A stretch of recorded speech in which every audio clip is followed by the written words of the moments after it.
नमस्कार। ये वाला सवाल आपने अपने आप से जरूर पूछा होगा कि वेस्टर्न मीडिया हमेशा इंडिया को एक नेगेटिव लाइट में क्यों दिखाती है। चाहे फिर वो बीबीसी हो, न्यूयॉर्क टाइम्स हो, वॉशिंगटन पोस्ट हो, गार्जियन हो, इन सारे के सारे पोर्टल्स में जब भी कोई न्यूज आर्टिकल पब्लिश होता है या फिर कोई ओपिनियन पीस पब्लिश होता है तो उसमें इंडिया को हमेशा एक डेरोगेटरी वे में दिखाया जाता है या फिर हमेशा उसमें कोई ना कोई कमी दिखाई जाती है। जब हम मार्स पर पहुंचे थे तब भी न्यूयॉर्क टाइम्स ने ये कार्टून पब्लिश किया था। अगर आपको लगता है कि इसकी शुरुआत इंडिया में बीजेपी गवर्नमेंट के आने के बाद से हुई तो ऐसा नहीं है। बीजेपी गवर्नमेंट आने के बाद से चीजें बढ़ी जरूर हैं, मगर उससे पहले भी मनमोहन सिंह के लिए इस तरह के कवर पेजेस वहां की मैगजीन में छापे गए। तो आज इस वीडियो में एक्सप्लोर करने की कोशिश करते हैं कि क्यों वेस्टर्न मीडिया इंडिया को हमेशा ऐसे नेगेटिव लाइट में दिखाने की कोशिश करता है। देखो, आप जब भी किसी कंक्लूजन पर पहुंचने की कोशिश करते हो उसके पहले आप उसके लिए कोई प्रूफ इकट्ठा करते हो। कंफर्मेशन बायस का मीनिंग होता है जब आप कंक्लूजन पे पहले पहुंच जाते हो और फिर उसको जस्टिफाई करने के लिए आप प्रूफ ढूंढने लगते हो। वही कंफर्मेशन बायस है उन लोगों में जो ज्यादातर इस पोर्टल को पढ़ते हैं या इस पोर्टल में काम करते हैं। लोग ज्यादातर वेस्टर्न कंट्रीज से आते हैं और इनके अंदर कंफर्मेशन बायस है कि India is a third world country जहां पर सिर्फ गरीबी है, प्रॉब्लम्स हैं, कुछ भी अच्छा नहीं हो रहा है। और उस कंफर्मेशन बायस के साथ जब ये इंडिया के बारे में रिपोर्टिंग करते हैं या कोई ओपिनियन पीसेस लिखते हैं तो इनके अंदर वही चीज रहती है कि यार इसमें कुछ ना कुछ नेगेटिव होगा। अदरवाइज व्हाट कैन एक्सप्लेन कि इंडिया मार्स पर पहुंच रहा है और आप उसके लिए भी इस तरह का डेरोगेटरी कार्टून पब्लिश करो। और यही एक रीजन है कि इन सारे के सारे पोर्टल्स में ज्यादातर उन ओपिनियन पीसेस को जगह मिलती है जहां पर इंडिया को क्रिटिसाइज किया गया हो। इंडिया की तारीफ करने वाले ऑपेट्स भी होते हैं मगर वो कम होते हैं। एक और आपको कंफर्मेशन बायस का अच्छा एग्जांपल देता हूं।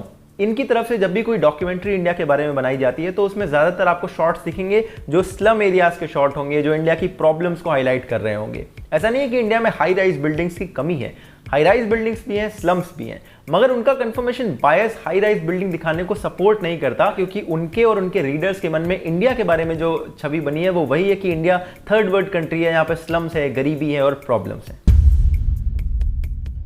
ज्यादातर ये मीडिया पोर्टल्स बड़े वोक लोगों द्वारा रन किए जाते हैं या फिर सोशल जस्टिस वॉरियर्स द्वारा रन किए जाते हैं और इनके अंदर एक एग्जिस्टिंग बायस है कि कोई भी कहीं पर भी अगर राइट विंग गवर्नमेंट है तो वो गलत ही कर रही होगी। इंडिया के बारे में कॉन्डिसेंडिंग रिपोर्ट्स यहाँ पहले भी पब्लिश होती थी मगर नरेंद्र मोदी गवर्नमेंट आने के बाद से उसकी मात्रा भी उसी प्रोपोर्शन में बढ़ी है। आप में से कई लोग ये आर्ग्यूमेंट भी कर सकते हैं कि भाई कहीं पर भी कोई भी गवर्नमेंट होती है उसके अगेंस्ट में ज्यादातर मीडिया पोर्टल्स को लिखना चाहिए and that is a sign of good journalism. मगर क्या इससे पहले भी ये लोग यही करते थे? आप यूएस का केस लीजिए। ट्रंप से पहले ओबामा की सरकार थी, उसके बारे में सीएनएन का एक रिपोर्टर कहता है कि हमने ओबामा की कई सारी चीजों को जाने दिया और उन्हीं सिमिलर सिनेरियोज में हम ट्रंप को जाने नहीं देते, उनसे हम कड़े सवाल पूछते हैं। तो यहां पर क्लियर बायस का एक एग्जांपल आपको इसमें दिख जाता है and this bias exist between the liberals and the woke people of the world who are against the right wing government across the globe. And ऐसा नहीं है they're not critical about non-right governments, but when it comes to a right wing government in any part of the world, they are extra critical for that country, and that is the case with India after 2014. And since then,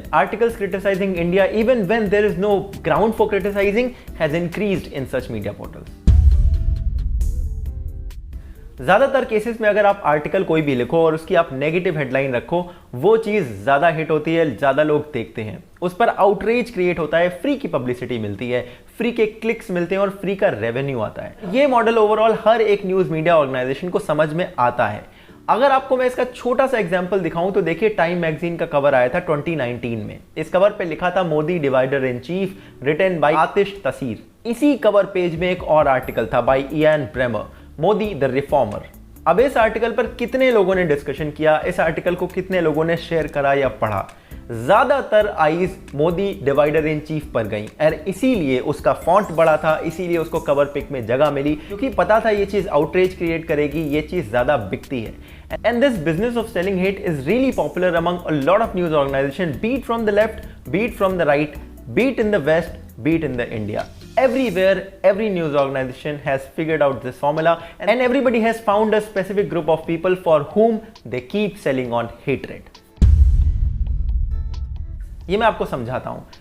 जितने भी western news media portals हैं इनके पास India को देखने के लिए एक specific lens है। वो लेंस हैं वो लोग जो उनके लिए उनके पोर्टल्स में इंडिया के बारे में आर्टिकल्स लिखते हैं। अगर आप न्यूयॉर्क टाइम्स और वॉशिंगटन पोस्ट जैसे पोर्टल्स की बात करो तो यहाँ पर राणा अयूब और बरखा दत्त जैसे लोग आर्टिकल्स लिखते हैं। राणा अयूब, जिनकी गुजरात के ऊपर किताब को लेकर कोर्ट ने कहा था कि it's a work of fiction and just opinion not facts, ऐसे लोग जब पूरी अथॉरिटी के साथ यहाँ पर जाकर आर्टिकल लिखते हैं, इंडिया के बारे में कुछ भी बताते हैं, and that is accepted by a lot of people, and that is the only lens a lot of people see India through, and that is why it comes out very negative about India in most of the cases. Because agree with this or not, but most of these authors have a bias against the current ruling party. और ये बायस अभी से नहीं है, ये बहुत लंबे समय से चला आ रहा है. और उस बायस के साथ जब ये आर्टिकल लिखते हैं रिपीटेडली, तो ऐसा लगता है कि इस सारी पोर्टल में सिर्फ इंडिया के बारे में नेगेटिव ही लिखा जा रहा है.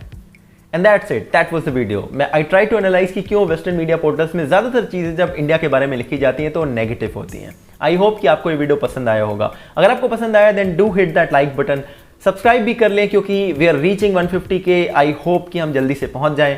कमेंट बिलो योर थॉट्स अगर आप किसी बात से एग्री करते हो या डिसएग्री करते हो, या फिर कोई नया पॉइंट आप ऐड करना चाहते हो. We also have another channel जहां पर हम नॉन पॉलिटिकल इश्यूज के बारे में डिस्कस करते हैं. फन फैक्ट, वहां पर मैंने कल कैरी मिनाटी के पूरे इशू के बारे में एक वीडियो अपलोड करा है. I have talked about the whole issue from different perspective, and I have also talked about that infamous roast of Carry by Kunal Kamra. अगर आपको उन सब चीजों में इंटरेस्ट है then do follow me on that channel as well. I will meet you in the next one. Till then take care of yourself. जय हिंद, वंदे मातरम.